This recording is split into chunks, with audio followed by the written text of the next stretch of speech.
জনগণ তো আর এটা হতে দিবে না, এটা রায় দিয়ে দিয়েছে 5ই আগস্ট। অতএব এখন আমাদেরকে সকলে ঐক্যবদ্ধ থাকতে হবে।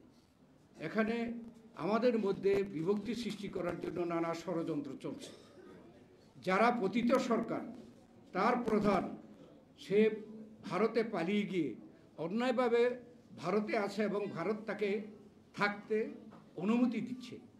অতএব সে সেখান থেকে বাংলাদেশের মানুষকে উস্কানি দিচ্ছে।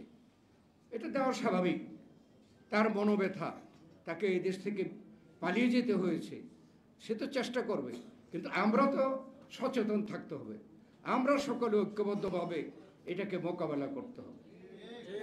আপনারা দেখছেন এই সরকারের সময় অনেক দাবি নিয়ে হঠাৎ করে কিছু লোক দাবি আদায়ের জন্য সংগ্রামে নামছে।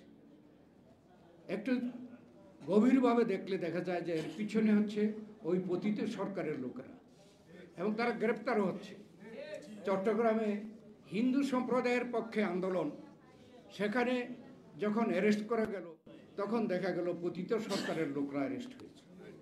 অতএব তারা ষড়যন্ত্র করতে পারে, কিন্তু আমাদের তো দায়িত্ব হচ্ছে এদেশের ছাত্র জনতা গত 16 বছর যাবৎ আন্দোলন করে এই জুলাই আগস্ট মাসে চূড়ান্তভাবে গণ অভ্যুত্থান সৃষ্টি করে আজকে যে সরকারকে প্রতিষ্ঠিত করেছে, সেই সরকারের দায়িত্ব এই সকল ষড়যন্ত্রকে ধূলিসাৎ করে দিয়ে এদেশে এমন একটি নির্বাচন দেওয়া, যেই নির্বাচনে জনগণ তাদের নিজের ইচ্ছা মতো, পছন্দ মতো লোককে স্বাধীনভাবে ভোট দিতে পারবে, এবং তাদের নির্বাচিত সরকার এই বাংলাদেশকে ওই যে গণতন্ত্র, আমাদের মুক্তিযুদ্ধের যে চেতনা, গণতন্ত্র, স্বাধীনতা, সার্বভৌমত্ব, অর্থনৈতিক মুক্তি এবং দেশের শান্তি শৃঙ্খলা পুনরায় এদেশে প্রতিষ্ঠা করবে।